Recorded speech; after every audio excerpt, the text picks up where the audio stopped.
వావిచ్చి అడిగడి వరకాగలేక తలకును మొలకును ధరింపనిచ్చి దగతీర సుముధరోదకమును గ్రోల్చి కమ్మని బోనమ్ము కడుపారబెట్టి ఎల్లరా పాలించు చెల్లని అయ్యా నాయకుడవు మాకు నందగోపయ్య జాలము చేయగా నేలలేవయ్యా లతకు నలకు మాకు లలితకి సాలమై వెలుగెచ్చడి అందాల రాసి కులమును కెల్ల మంగళ దీపకళిక మమ్మేలు ఓ యశోదమ్మ మేల్కొనవే ఇంతింత ఇంతింత ఎంతయో పెరిగి ఆకాశమును చీల్చి అంతగా పెరిగి ముల్లోకముల గొల్చు చల్లని సామి ఇంకను నిద్రించుటేలలేవయ్యా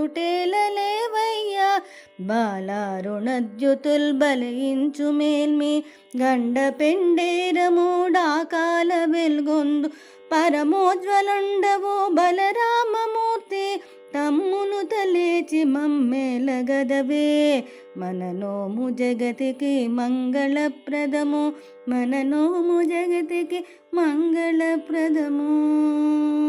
భావము. ద్వారపాలకులు గోపాంగనలను లోనికి అనుమతించగా వారు మొదట అన్న వస్త్ర తీర్థాదులను ధర్మబుద్ధితో దానం చేసే నందగోపులను స్వామి మేలుకొనుమని ప్రార్థించారు.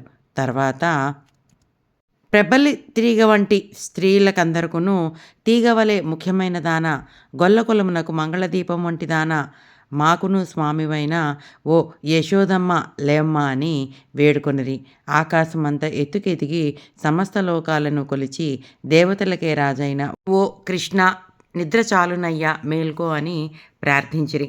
ఆయన లేవకుండుట చూసి బలరాముడిని లేపక తప్పు చేసితమని ఎరిగి మేలిమి బంగారు కడియములతో శోభించు పాదయుగళిని గల ఓ బలరామ, నీ తమ్ముడు శ్రీకృష్ణుడును నీవును ఇంకనూ నిద్రించట తగదు, కావున శీఘ్రమే లేచిరండు అని అందరినీ క్రమము తప్పక మేల్కొల్పుచున్నారు.